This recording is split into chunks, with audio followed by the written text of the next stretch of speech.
Welcome to Creatives Grab Coffee, the podcast on the business of video production. Creatives Grab Coffee is hosted by Dario Nuri and Kirill Lazarov from Labs Productions. Our goal is to share knowledge and experiences from video production professionals around the world. Whether you're a freelancer looking to start your own business or a seasoned business owner aiming to scale your company, this is the show for you. Join us as we develop a community of like-minded creatives looking to learn and help each other grow. Welcome to the business of video production. Welcome to Creatives Grab Coffee. Before we get started with the show, let's go over today's sponsors. Do you have a shoot in Toronto?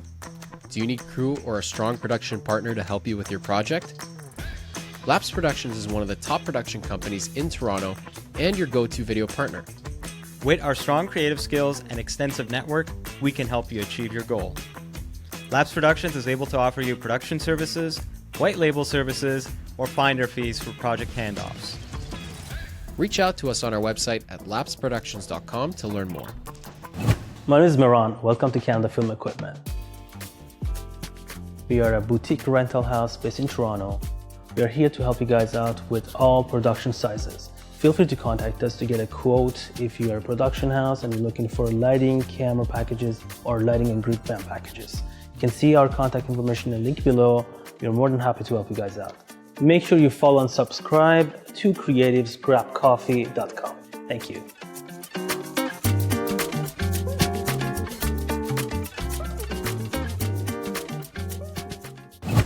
Hey, what's up, everybody? I'm Matt. Welcome to Audio Process. We are a boutique audio company doing location sound, sound design, post-sound, ADR, Foley. We service equipment. We do all your audio needs here in Toronto. We got you covered. Come on down, audioprocess.ca.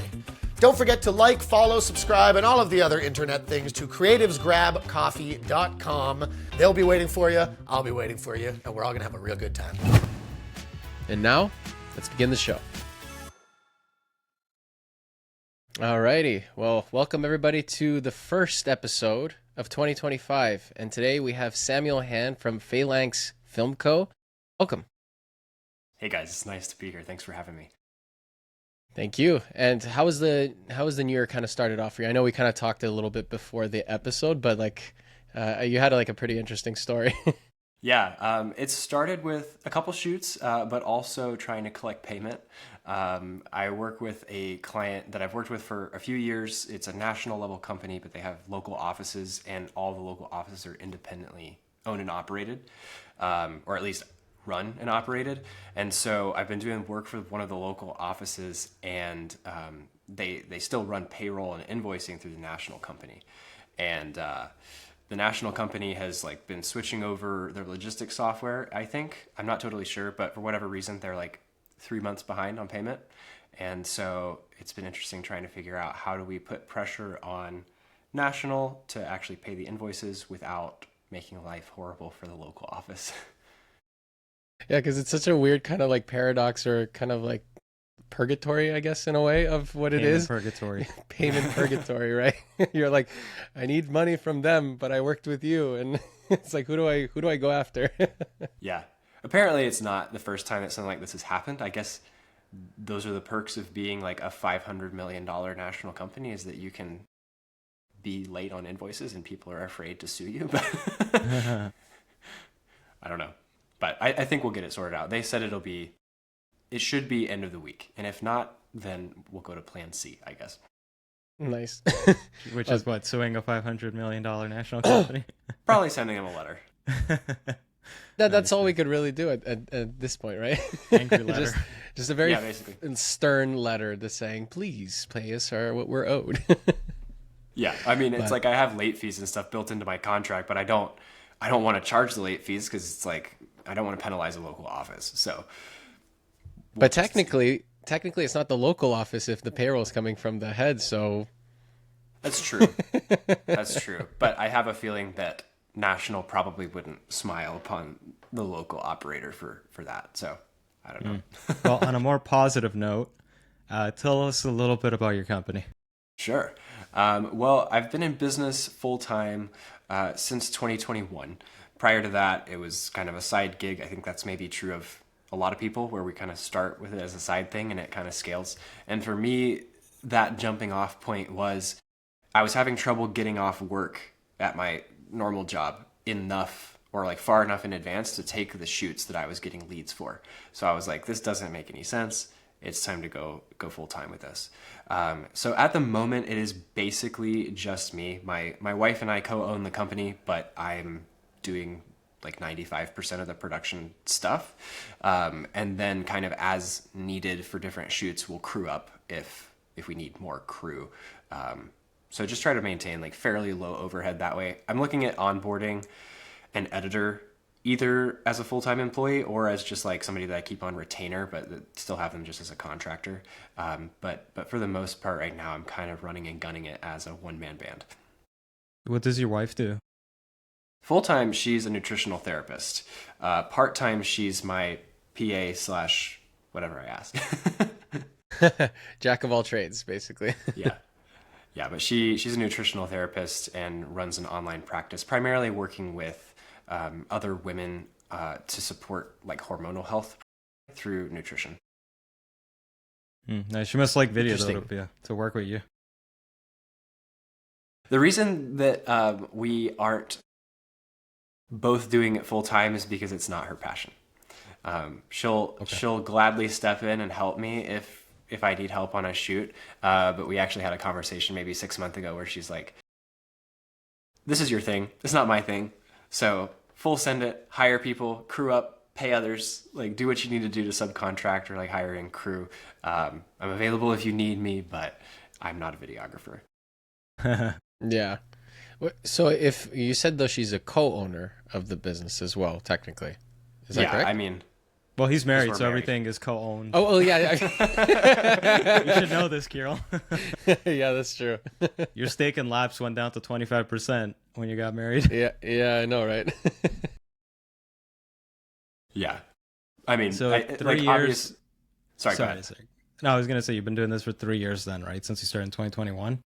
Yeah. Full time for 3 years and some change. So it was September of 2021. So it's been, 3 years and a quarter, basically. What's And the how have you market found- in... Go ahead, Dario. I was just going to ask about the market in Idaho. Like, what kind of businesses are there primarily? Yeah. So it's interesting, the move. I actually moved to Idaho. My wife and I moved here last year, sort of. So I was based on the East Coast, lived in North Carolina, lived in Wilmington, North Carolina, which is known as Hollywood East. So there's a lot of big production stuff that happens there. There's lots of opportunities if you just want to be like, almost like LA type situation where it's like, you're just, oh, I'm a DP or I'm a shooter. Like there's a lot of work out there on productions where you don't have to run a production company. You don't have to provide end-to-end full service production. You can just be an operator, you can be an editor, you can be whatever and make a living. In July of 23, we moved out here. And the market in Boise is definitely different. It's a smaller market for sure. And there's absolutely demand for higher production stuff, but there are a couple of large marketing agencies in the area that offer in-house video production. And I think that they tend to take a lot of that high production demand. So since moving here, a lot of the larger shoots that I've done have actually been for agencies that are based elsewhere. Idaho has a wealth of natural beauty. Like we're basically in the Rockies. So I've had some opportunities to work on some pretty big productions. Like we did one for Honda Power Sports with some of their dirt bikes and stuff. But that was for an agency that's based in LA and London. They've got 2 offices. Most of my work as like somebody who provides end-to-end full service production has been with small businesses since we moved out here. And I've started doing a lot more social media production as well. There just seems to be more demand for it. People want high production value, high quality content, but they're not necessarily looking for commercials or keynotes or brand story videos. They're more so looking for, we want, 10 reels a month and we want them to look like $1 million type of situation. Do you do any subscriptions with those clients, like any retainer? Yeah, I have a couple of clients. One that I have on retainer, and that's we're basically doing all of their marketing material. So they're using that both for social media, but also for main marketing channels. And then we have another client that we're onboarding right now where it's going to be a similar situation. The primary objective for them is just going to be to create collateral. And then I think the form that that's going to take is a company YouTube channel, but then a lot of those assets are going to go to their marketing team, and then they will cut those down into stuff for like social media and whatnot. Yeah, with smaller businesses, like there's always like a growing need to kind of like figure out how can we get the most out of this one piece of content that we're creating. So, yeah, we're doing it for the YouTube channel, but is there a way that we can chop it up or put it together in a way that we can use it in other channels? Because obviously when you're a small business, you want to make sure that every dollar you spend can go as far as it can. And obviously that's why sometimes there's a lot of tighter budgets, but with more demands and things like that. And that's why it's always tricky to kind of find like a good balance. And do you find that like working with some of the smaller businesses is a bit challenging because of those very restrictive needs? Or have you found yourself like a system that works for you and is lucrative for your business?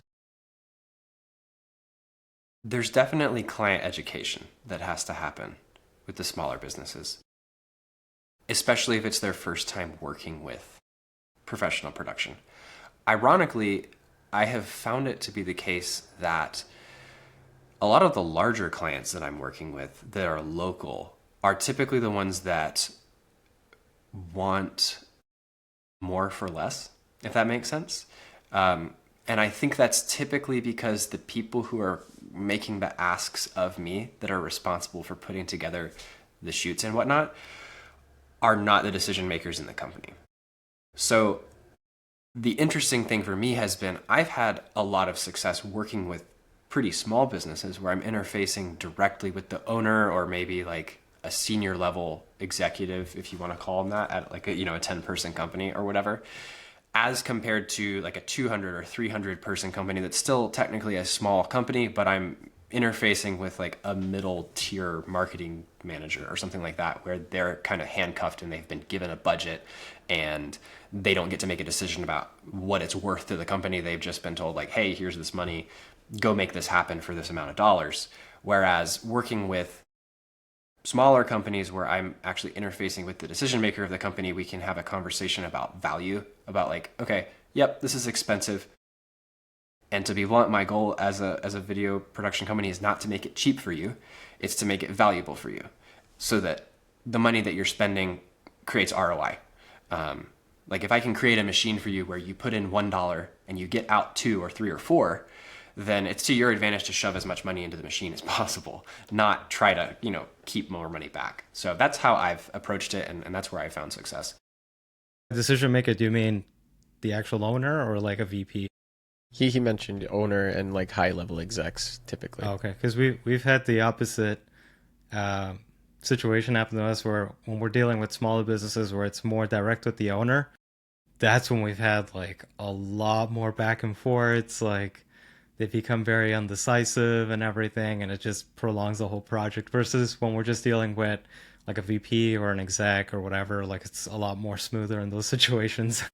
Yeah. I guess it probably has to do with like the kind of market that is in like smaller areas versus like larger areas as well. Maybe because living in like a bigger city or something, there could be like more demands from like smaller businesses to try to even still make it difficult, I guess, in a way. But like in places like Idaho, maybe there's more potential for expansion because like the competition in smaller regions is probably less, and then in bigger cities there's more competition, so you have to try to figure out how to be as lean as possible in whatever way. I don't know, like it's just something I'm speculating I don't know, Kirill, on, a lot of the when the revisions get a little crazy with the small business owners, it's usually stuff that doesn't really matter. change, doesn't matter. Yeah. It's almost like, I guess because it's their company, they really want it to be perfect, but there's a point where you got to let go of that, right? Yeah. How do you guys handle revisions? Do you build them in or do you build them separately? No, we build 2 stages in. Yeah. Okay. Yeah, same. And after that, we charge additional. Yeah, that's exactly what I've done. And I feel like half the time, like they maybe use one of the revision stages and then like after that, everybody's like, it looks good. At least that's been my experience. It's been the clients who are like, this is our budget, can you make this work? And then they like are the ones that have 57 things that they're like, this needs to be changed and this needs to be changed. And then you compare the before and after from the two videos, and you're like, these are 98% the exact same piece of content. Yeah, it's usually just like a minor cut or something like that. It's like, can you cut from the wide to the close-up specifically here? Once it gets into those kinds of changes, I'm like, oh no. Like I'm like, I just like, oh, like, here, editor, here are the notes. Because then at that point, it's like, it's a very like specific kind of ask, versus like, say, if a client, when clients give like feedback to the content, it's like, hey, is there this little section, the messaging is a little bit off, can we kind of adjust it or something like that? That's when you can, then it's like, feels like a little bit more collaborative, because then you get a good understanding of what the client is looking for, and then you can kind of put your own creative spin and input with your team to really put out something even better. But then when it gets to the nitty gritty of like super minor things that are like you just pointed out, it's like 57 small things, like, oh, just slightly zoom in on this shot, and it's like 50 of those. It's like, at that point, there's no creativity involved. It's just like, okay, this is just what the client needs. This is what they want. Let's get it to them. We've gone over the 2-stage revision process as well, but like, if it's like a good client, like we'll do an extra one, like we won't really charge for it. It's usually a minor thing though. It's kind of like when you get to like the final stage, it's like, it's perfect. It's like, oh shoot, we realized this one shot, we got to swap it out for something. It's like, we'll swap that out, no problem. It's usually when it's like 50 different things that, like you said, if it's 50 of those little things that come in after the final stage, that's when we basically tack on a whole new process. It's good to just have like that deadline in mind as well, because then like, you're coming close to the finish line, and then close to the finish line, there might be a couple more asks, but even then it's like, all right, whatever, let's just close this. Let's just get this done and move on to the next one. I find deadlines help keep clients' expectations in check as well. Like, for example, if they needed a video done within like a certain time period of like 2 weeks, that there's going to be two rounds of revisions, likely not going over it, because they need to get it to that point, right? Yeah. Get it to the finish line. They need to release it. It's usually when there are projects that don't have an end date in mind, and it's completely open-ended, is when it takes the longest. Like, we did a project last year that took months to finish, just because there was a lot of cooks in the kitchen on the client side. Like, for example, picking the music took them a month. And I've never given this many music options to a client in my entire life. Usually with my instincts, I get the right song within the first 3 options that I send them, and it's usually signed, sealed, we're good to go. That was a small business owner client too. So that was a small business owner client with a big business project. That's a new class of client now that I think about it. Small business client with a big business project, and then there's a lot of nitty-gritty things. Like, don't get me wrong, great people to work with. There weren't any issues. Small business or owners are the best to work with, because they really exude that passion for their they're fun people. They're fun people to work with, because it's not in post. They're all unique. Just in post is when it's like, all right. It's like, how many bets should we take for how long this will take? Yeah. I started building in revision deadlines, like regardless of what the deadline is for the client. If it's like, the kind of thing where I kind of get to have a standard post workflow, like, okay, we're going to deliver at like 4 to 6 weeks, etc. For them, I've started implementing like a 72-hour deadline of like, hey, and I ran this through a larger client where there are maybe multiple eyes that need to get on it, because I was trying to assess how long to make that deadline be. But basically, I just tell my clients like 72 hours, excluding holidays and weekends. If you can't get eyes on what I sent you within 3 business days, then it's probably not very important to you. And if it's not important to you, then it's not important to me. So that's worked well for me, to just say like, hey, I need you to be timely with your revisions. And I usually don't enforce this. Like, technically I could say, hey, this is a new work order now, because, you've taken 2 weeks to get back to me on this revision.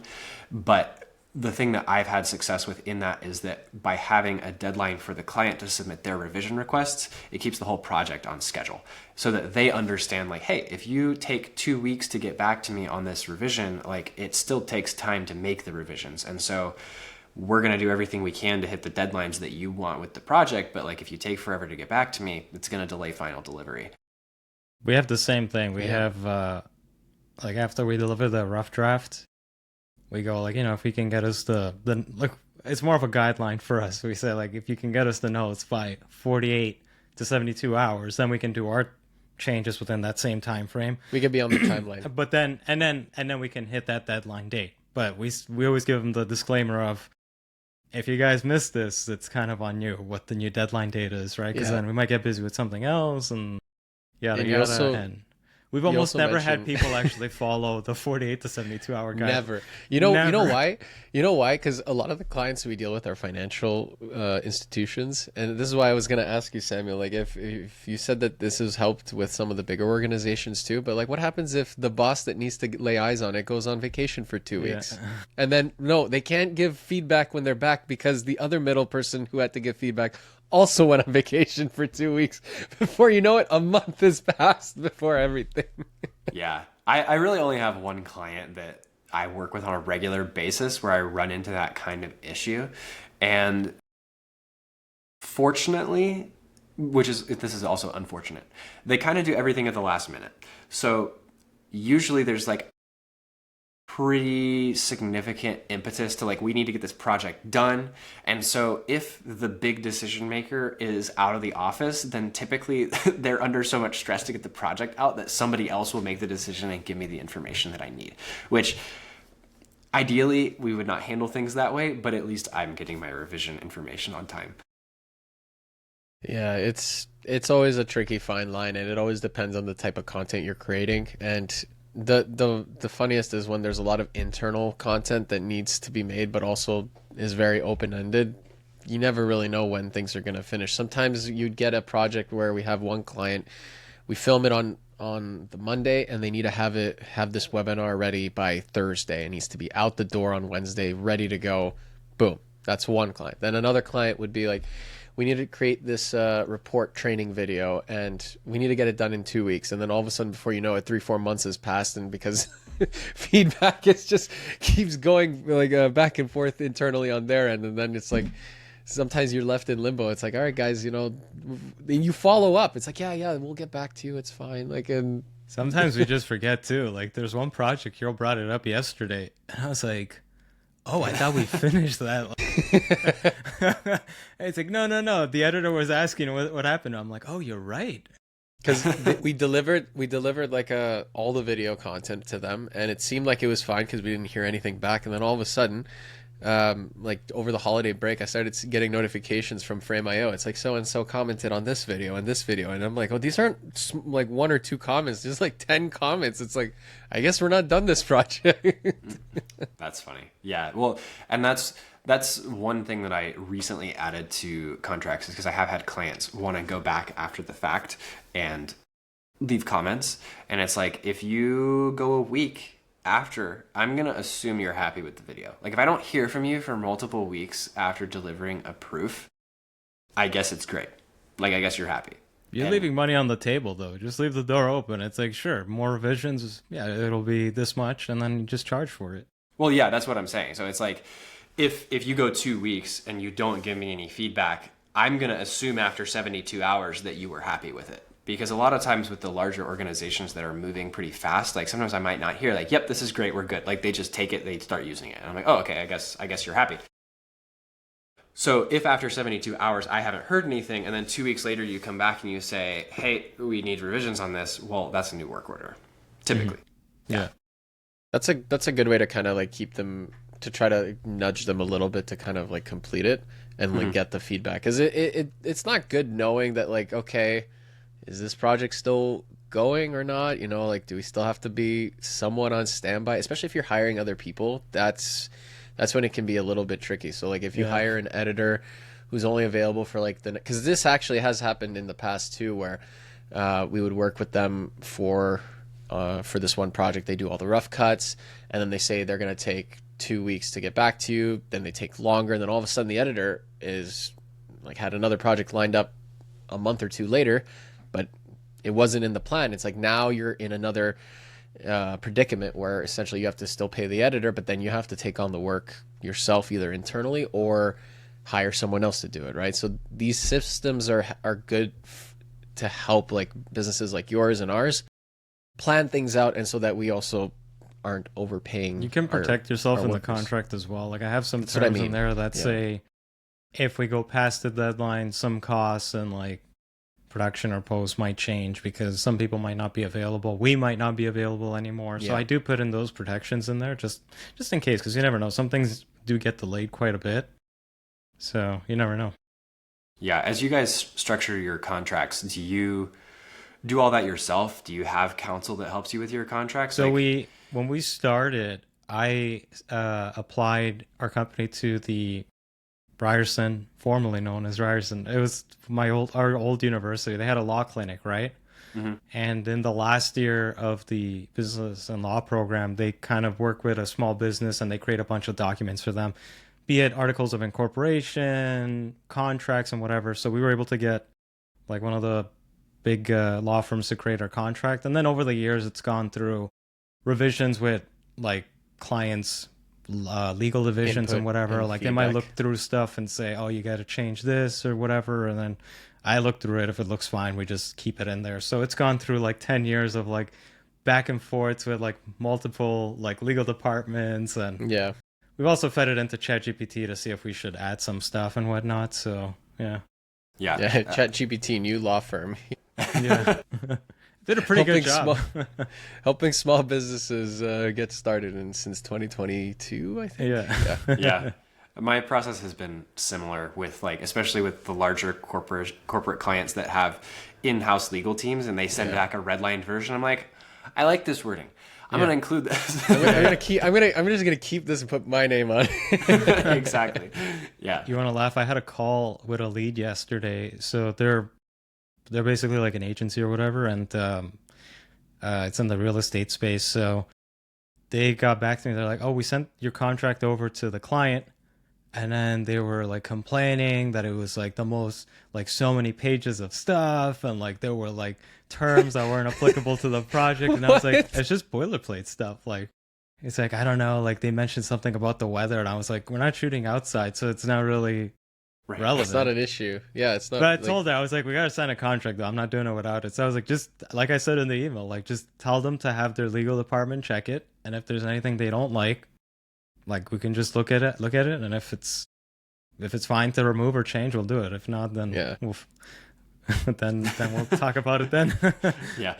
That's funny. I don't think I've heard that kind of complaint before. That was the It's just first like- time I told her. I was yeah. like, I've only heard compliments from clients because they always go like, oh, you guys cover like everything. I was like, well, yeah, it's gonna protect us and you, right?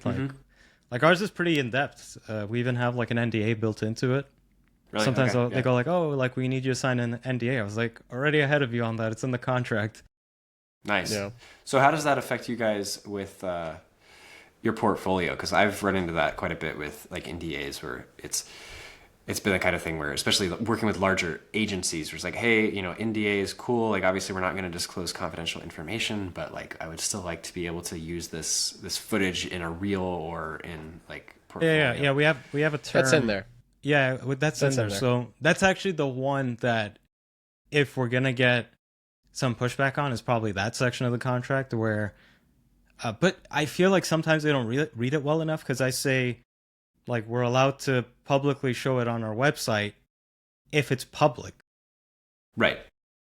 So I feel like they don't read that part because that's the pushback I've gotten on it. It's like, oh no, we want to make sure you get permission to show it. And I'm like, okay, sure, whatever. Like, we'll do that. But if it's public, it's out there in the wild, right? So Right. It's no longer I don't know. confidential. Yeah. Yeah. Obviously, internal stuff with confidential information and things like that, you're not gonna be putting it out there, and that's where the NDA kind of plays into it. And then just put that little stipulation saying any public materials that you put out, we will do this. Or you could even say with like anything that private, we will reach out if we can use something, right, or something like that. No, I think we don't even include that because if it's I know we private, don't, but I'm saying we don't you because can it's like if yeah, you yeah. want. if it's private stuff that's not public, we're like, it's clearly private. Why would we like showcase like private stuff? But the public one always like makes me scratch my head because I'm like, it's already out in the wild. Like, it's, if anything, it'll help you get more views. So just weird. I don't know. Some people are. I found it really depends on like a client by client basis. Some clients like do not care. The standard verbiage that I have in my contract, because like we have a client wall basically on the website where it's like, these are some of our clients, not all of them, but you know, our language is like, you know, we may use any of the stuff we shoot in portfolio. Client's name, image, likeness may appear alongside media, and like 99% of people are just like, yep, that's fine. And then there's always a client that's like we want to see every single thing that you are thinking about putting out, even if it's a deliverable, before you do it. I'm like, okay, but whatever. Yeah. I was actually one curious thing, because you mentioned you first were in the East Coast working, and you already jumped into the industry there, and then you moved to Idaho. What made you decide to kind of go the entrepreneurial route where you start your own business versus working in another company or working as crew on bigger productions and things like that? What drove you into this particular direction? Yeah, that's a good question. And actually, before I answer that real quick, on my end, my camera looks really hot. Does it look overexposed to you? No, looks fine. Yeah, it looks fine. Okay, cool. Yeah, that's a good question. I think for me, I'm drawn to the entrepreneurial stuff temperamentally. Video production, media production broadly happens to be the forum in which that is taking place. Like, there are other business ventures that my wife and I are working on. Like, she owns her nutritional consulting company, so I guess you could consider that an entrepreneurial venture. You own 50%, right? I own 50%. Yeah. We're working with another business partner right now on some real estate stuff. So like, for me, entrepreneurship goes beyond video production and media production, but it's something that I'm passionate about. And so it's just kind of like a synergy of the two. Compared to working on productions for larger organizations or like crewing, there's not a whole lot of opportunity with that in Idaho, unless you already have pretty good connections. I know a couple of guys who are pretty much just full-time DPs, and they have, you know, grip vans, and they're making a living as DP / colorist, like that pretty typical combo. But one of them in particular, and the guy who's like making a lot of money doing it, is flying to LA like twice a month. So I think for me, I like having something that's mine. I don't mind shooting for other people, and I take crew gigs when they're available. Production Hub has been a great resource out here. Like, that's how a lot of the larger agency shoots that I've done have come across my inbox.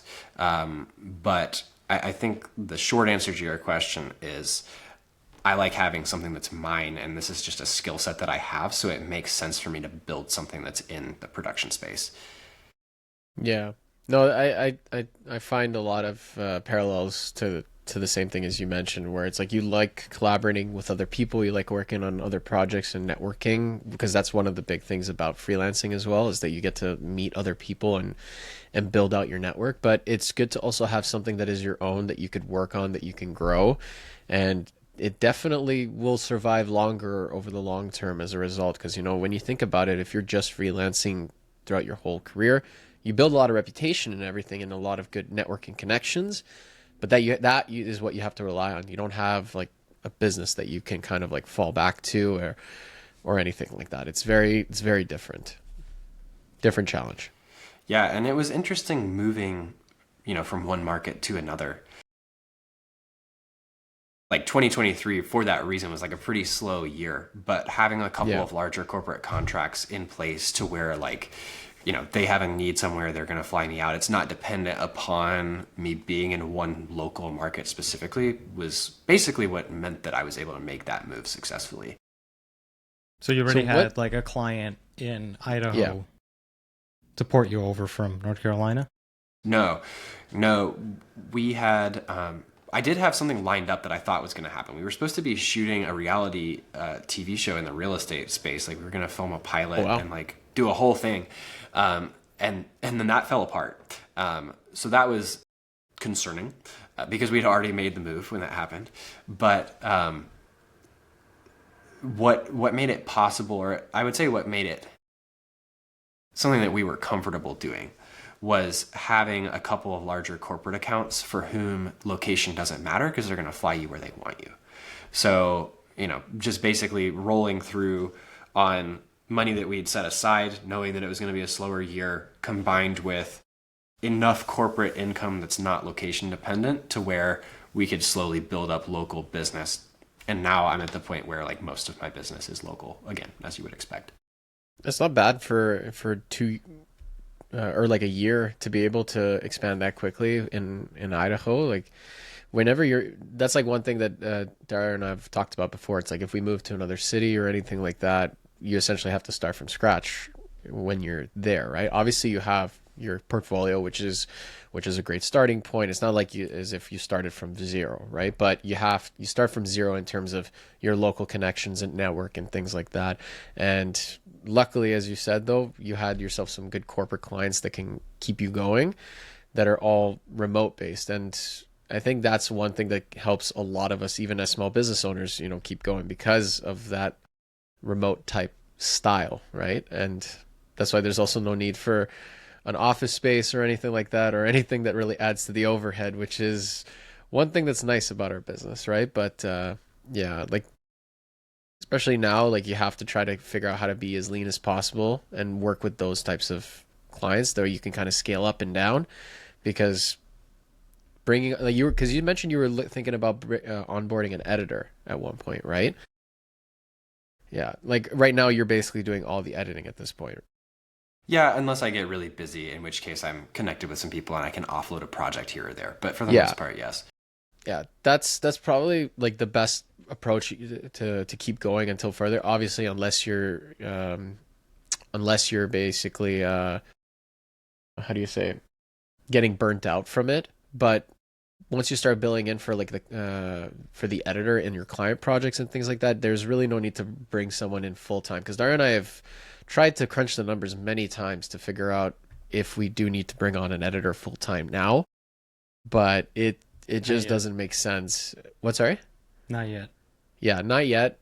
It just doesn't make sense at this point. I guess it'll really just depend on the type of work. And like you said, if you start automating it a little bit more, where you have some people on retainer, similar projects, similar clientele, and deliverables, then you can probably start crunching more specific numbers. All right, now it makes sense to bring someone in. But especially when it fluctuates all the time, it really doesn't make sense to bring on full time. Yeah, I think for me, like that's as I've looked at like what's the next step, what's going to allow for scale, it's me being able to shoot more. Because I don't get burned out shooting. Typically, when I get burned out, it's burnt out on post. And so if I can offload post to somebody that I trust and have an ongoing relationship with, probably, I'm not necessarily inclined to bring them in-house just because of like, that means I have to pay them every single month. And it also means that, at least in the US, there are some obligations that you have toward an employee that you do not have toward a contractor, in terms of like benefits. Right, exactly. So for me, figuring out like what do I want to offload, what do I not, so that I can go from shooting, 6 days a month to shooting 10 days a month, and not being burnt out trying to juggle that with the extra post that you get when you shoot 4 more days. Are you doing a lot of sales? What do you mean by that question? Well, I was thinking because you moved to Idaho, new market, and then within a year you were able to kind of find your footing. Like, did you do a lot of outbound sales, like cold calling? So I have tried cold outreach, either like calls, emails, LinkedIn networking, that kind of thing. I haven't had a whole lot of success with that. Pretty difficult to cold call somebody and just be like, hey, do you want to spend like 4 figures or more on production? Maybe 5, maybe 5. Yeah. Maybe 10. Yeah, like that's a hard ask. And so for me, the networking that I found to be most effective, there were a few things. One was networking really well with the other creatives in my area, just to like be like, hey, I'm here. If you need extra assistance, I'm available. This is my skill set. But also to just try to get a feel for like what was the kind of business that was occurring in the area. So I think that was kind of a helpful two-way connection where I got some information from them. I'm a resource to them if they want it. So that was good. And then traditional marketing channels. Unlike I think a lot of creatives, because I went to business school rather than like film school or some other creative degree. Yeah, that's how I've approached my company. And so like the thing that got my company off the ground in North Carolina was like paying for leads, like traditional advertising. And then here, once things reached a certain point, I started putting money into Google ads. Not a ton, like $500 a month, but just enough to where like, there aren't very many other people in the area who are doing that. And so it's enough to get me toward the top of Google most of the time. And I think I am going to switch to different marketing channels and start pursuing more on like Facebook and Instagram, just because the ad buys are significantly cheaper. But Google ads has absolutely paid for itself. I mean, like if you throw $500 a month at Google, that's $6,000 a year. So if you get one decently sized corporate production, it pays for itself for the year. That's been my experience. Yeah, we've done Google ads in the past. We might try it again at some point this year. But we've always focused a lot on like the type of sales we were doing was all like positive intent stuff, because if it's like SEO, if it's Google ads, it's people that are already searching for your services in a way, right? This year we do want to focus a bit more on negative intent leads, people that aren't maybe looking for video. So we haven't really sat down and discussed how we're going to go about it, but we have some industries in mind that we do want to target. Yeah, that's going to be our game plan. Because the outreach is not just a matter of cold calling, cold emailing, or cold messaging on LinkedIn. It's about knowing how to network more in person even, and just like meeting different people, right? It's kind of like planting seeds in your relationships in different ways, because then you never know where projects and work can come from, because that like a lot of like a good amount can still come from that, and it always will. And so like if you start getting into more networks and different groups of organizations or different circles of people, if you can break out into those, then you can unleash even more potential clientele, because then you do good work for one person, then they'll recommend you to other people that they know. And yeah, it's just a matter of like being able to put yourself more out there. Like the last few years, as Dario mentioned, we've been focusing more on what kind of inbound sales we went from referrals to like inbound, from like, again, positive intent stuff. But I think like if we want to grow and take that next big step, we definitely have to do more sales, more outbound stuff. Because then you can figure out what type of work you want to do. Because when you're focusing on inbound, you're pretty much at the mercy of everyone that's coming in. And don't get us wrong, we love the people that we work with, but then I started noticing a pattern where it's like a lot of financial based clientele, which is great. It pays the bills, but at the same time, when I'm going over over our content over the year to see kind of like what we can put together, as like a reel or something like that, it's like, oh wow, a lot of this content is very much the same.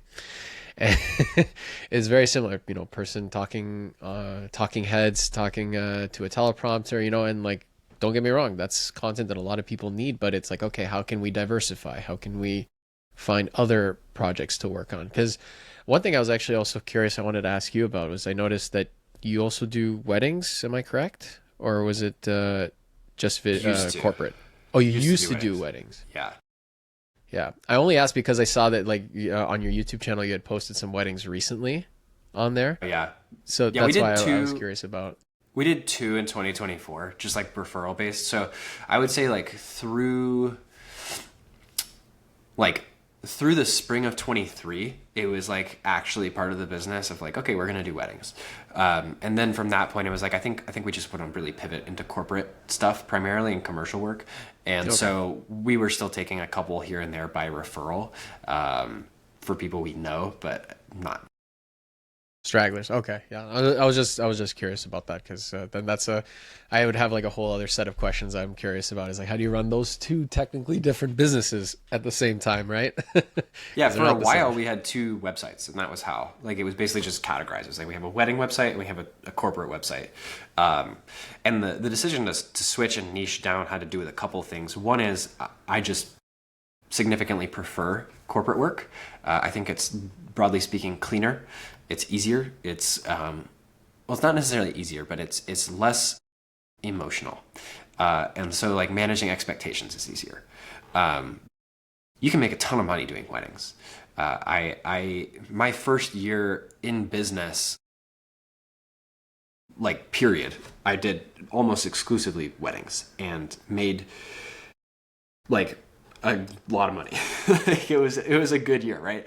But I was burnt out all the time, and it was stressful, and it's just like a lot to manage those expectations. And so that was the primary reason to niche down. But then also I feel like it does kind of dilute the brand a little bit.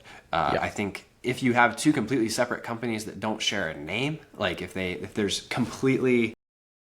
absolutely no crossover between anything, and so it's like if somebody ends up on one website, they're not going to see the other website, and vice versa. Or if they run the same Google search, you're not going to show up in both Google searches. Like that's fine.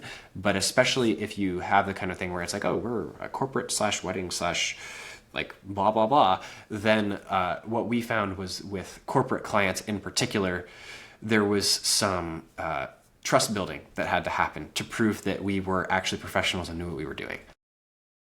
Yeah, no, that's a common thing, and that's one of the biggest mistakes. I see a lot of newer businesses that are coming into it. They want to show that they can do everything, and then sometimes they don't realize that by showing that, you're kind of turning away some clients because you don't know, and a lot of the time, high quality clients, because they have very specific needs. They're looking for very specific experts. They're looking for people who know what they're doing. You know, like if people go onto our website now, Laps, and they see the work that we do there, it's like, okay, they're very targeted in like the financial and tech sectors and software sectors in terms of like the work that they're doing. We know that they can do what we're doing, right? But if then all of a sudden we start posting recently all these weddings that we're doing, they're gonna get confused. It's like, what? I thought you guys do corporate. And it's like, yeah, but we also like having to have that conversation with a client is not good, because then you're not portraying your business well. You're not branding yourself very well. And there's nothing wrong with doing both types of work, but yes, like you said, keep them as separate brands, separate organizations, so that you have certain clientele that go there and certain clientele that go there. Like if you look at some of the biggest billionaires or owners in the world, like they have different businesses for different things. You know, it's not like Best Buy, like You should have just used like Elon Musk or something. Elon Musk, I don't know why you went to Best Buy. But the problem is Elon Musk, though. It's like we all know that it's Elon Musk, so that's not a good example. Is what I'm saying. Tesla, there's SpaceX. Yeah, but X. everyone knows it's Elon Musk. That's the thing, right? The thing that unifies them is, I think, the personal brand. So that we're That's what living I mean. in kind of like a weird age where like you have your brands, but then you also have your personal brand that's separate, and in large part, like a lot of these companies that are, to your point, unrelated. Like Tesla and SpaceX have zero crossover.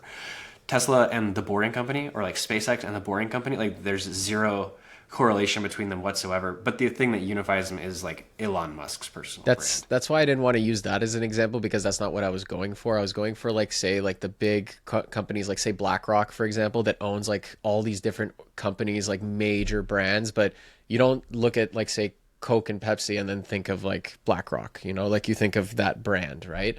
So that's kind of what I was trying to kind of portray. It's like, oh, what kind of a beverage company also makes burgers? You know, I mean, you know what I mean, right? Like, What are you talking about? this whole metaphor is really evolving into something different, but you guys get the message. What are your goals for 2025? Yeah. Primarily increasing monthly recurring revenue. That's the main focus, and then That's like everyone's like focus. Make money.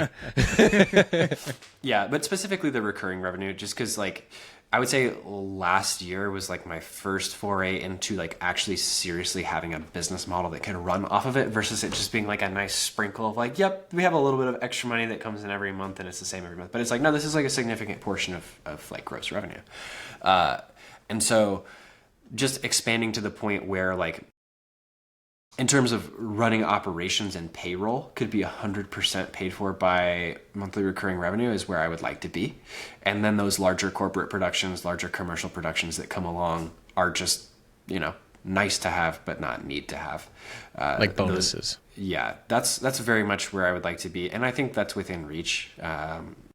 We're talking, like I said, we're onboarding somebody right now that gets us like 90% of the way there. Once we add that into what we already have. So it would just be a matter of finding like 1 to 2 more retainers. And I think that's achievable. And then the second thing would be figuring out a system to manage and like let me shoot more and edit less. Like I was saying earlier.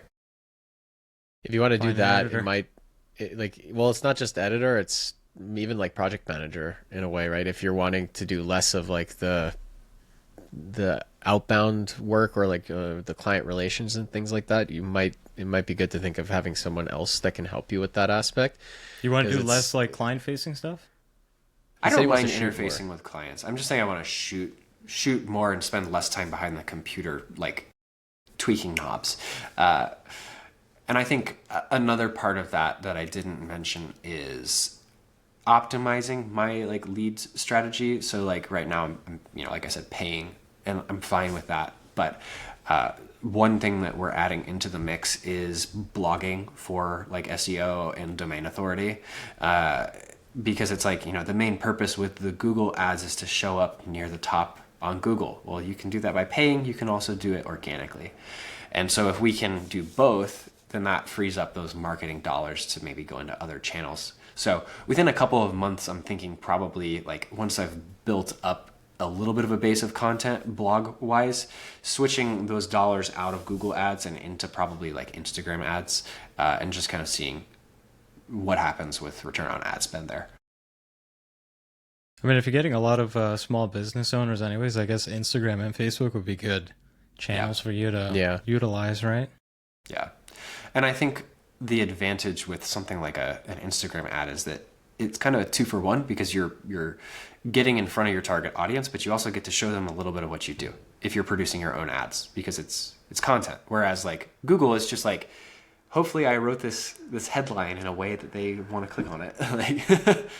And you're creating content for yourself too, right? So it's like these ads and promo materials that you're creating, you can also showcase it on your Instagram channel. And that is basically like a home base for your clients to see. It's like, oh, here's an ad. Let's see this company. Goes to the Instagram. It's like, that intrigues me. Let's check out the website and reach out to them. It's like I said, there's several tiers to really adding value for the content that you're creating. Like when you think about it, we should be doing more Instagram. It's more value for us as business owners to be putting content out there like that rather than, as you said, just creating good headlines all the time. It's more work. Like if I'm being 100% honest, like that's what's held me back. So it's like, oh dang, like, it's going to take, probably a day a month to like edit the stuff that I want to roll out over the course of a month. But it's like, it's a day a month. Like that's doable.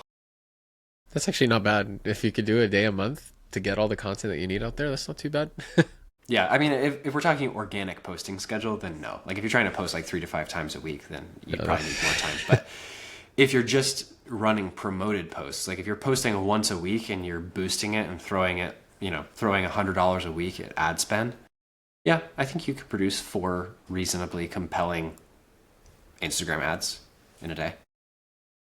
Yeah, that's actually something that we need to be looking into a bit more this year as well. That is also on the to-do list. There's, I find that to-do list always keeps evolving. It's like coming up and then like a client project comes up and then everything just keeps getting shifted. And then by the time you get to the things you need to do, it's like, oh damn, I haven't had the chance or the time to do this yet. But yeah, that's part of the grind, right? Yeah. What about you guys? You have discrete goals set out? We're in the process of writing them out right now. Yesterday we were looking at like the financials, and we're like, okay, so let's look at expenses, and we kind of analyzed everything from last year, and I think we're at a stage in our business where we're pretty streamlined with how we spend our dollars and whatnot. So I guess no changes there. Obviously, gross, we do want to increase our gross this year, which is why we want to do more outbound stuff, because relying on stuff that comes in from Google and whatnot, like all it takes is like an algorithm change, and then that can totally like mess up your numbers and whatever. So Yeah. which we kind of experienced. Like you're talking about SEO and blogging, like we did a lot of that, and our blog gets a lot of hits, but somehow we kept dropping in the rankings last year, and haven't had time to look into it. But yeah, we're just gonna focus more on outbound stuff, just to include, like, again, we're looking for the same thing, like monthly recurring revenue. We do have some big clients, and we would love to get a couple more like those guys, and then we'll be set for the year, right? So we're kind of in a similar position. Nice. Yeah, like one of the biggest challenge of like why a lot of people try to move away from the referral based model is because you are just sitting there waiting for people you know to reach out to you. But now with SEO, the difference is you're just sitting around but waiting for strangers to reach out to you, right? It's the same thing you're doing. You're waiting around. And like one of the things that we've talked about is that it would be nice to try to do something proactive too, because then you feel like you're also trying to kind of like at least go for some of the stuff that you want to do, and then that way you know, like it's got a good healthy mix of everything. You know, if like say SEO is like 40% or 50% of your lead generation, great, and then like 20% is proactive, you know, sales, outbound work, and then 30% is referral based. It's nice to get to dip your toes into different areas, right? Because if you just put all your eggs in one basket, it's, as a business owner, it's not the smartest thing in the long term. No. Yeah. And I think the thing for me about monthly recurring revenue is it's like I've run my business for the last 3 years without it. So it's not critical. Like you can rely on inbound leads. But the thing that it does for you is it gives you the freedom to try different marketing strategies to see what works to bring in inbound leads without it being like, hey, if this doesn't work, I'm not eating. Yeah. Exactly. Yeah. I think we're in very similar places as far as strategy. And I think with like the blogging and whatnot, for me, again, that's another thing you got to put time into. But with tools like ChatGPT, it's like if you create a really robust, good outline, like you can utilize those tools to help you create the actual content and then refine it without it being a huge creative task for you. It speeds it up immensely. But then you'll look at it a couple months later and it reads like an AI article. Like, even if you'll you have to go edit back it slightly. you'll have to go back periodically and just fix it. And then they always release like new models too, which do improve it. Like it's like, again, you can it does speed it up, but you do have to go back and fix stuff. Yeah, definitely. So we kind of already hit the rough 1 hour mark, but before we end off on the episode, how did you come up with the name Phalanx or Phalanx? Yeah. So it's a reference to the Macedonian phalanx. Shoot, sorry. I'll start that over. I totally just kicked my mic stand. Try that again. It's a reference to the Macedonian phalanx, which is a battle formation that the ancient Macedonians used, which maybe comes on a little strong if somebody gets the historical reference. But the reason that I chose the name, there are actually two. Number one is because it's alliteration with film, like Phalanx Film. It just sounds okay. Oh, yeah. The second reason is because I think that there are a lot of companies out there who are pouring tons of money into their marketing. And they're working with creatives who really know what they're doing. And they're getting really good content. But the return on investment is just not there. I've seen that in the dental space. That's where I do a lot of work in like healthcare and dental, where, you know, they're paying $30,000, $40,000 to produce a TV campaign. And the ads are good, but they're not working. And I think a lot of that has to do with, we talk about ourselves in the video space as visual storytellers a lot. And you can be a really good visual storyteller, but if you're telling the wrong story or telling the right story to the wrong people, like your client isn't going to get ROI. So the reason behind Phalanx is like that was the Macedonians' like strategic formation when they were in a tight spot and they needed to like make something happen. They used the Phalanx. And so the idea is like, yes, we create high quality content. Our videos look good, they sound good, the storytelling is good. And that's kind of like ground zero. If you're a video production company, all of those boxes should be checked. But we're also going to work with you on the strategic side to make sure that you're telling the right story to the right audience. Nice. I like the story behind that. I was also going to ask, are you Macedonian by any chance? Because it's a very specific. It's a very specific thing that you picked out, and you don't hear that every day.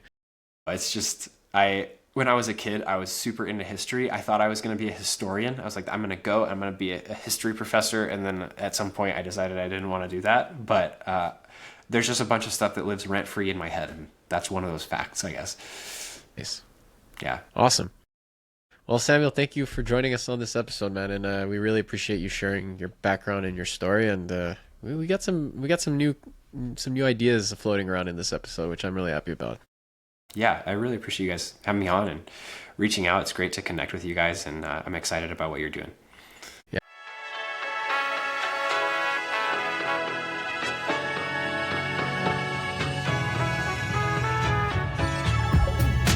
Thanks for listening to this episode of Creatives Grab Coffee. Please make sure to follow and engage with us on Instagram, TikTok, LinkedIn, YouTube, and your favorite podcast app. Creatives Grab Coffee is created by Labs Productions, a video production company based in Toronto, Canada. Creatives Grab Coffee is also sponsored by... My name is Miran. Welcome to Canada Film Equipment. We are a boutique rental house based in Toronto. We are here to help you guys out with all production sizes. Feel free to contact us to get a quote if you are a production house and you're looking for lighting, camera packages, or lighting and group fan packages. You can see our contact information in the link below. We are more than happy to help you guys out. Make sure you follow and subscribe to creativesgrabcoffee.com. Thank you.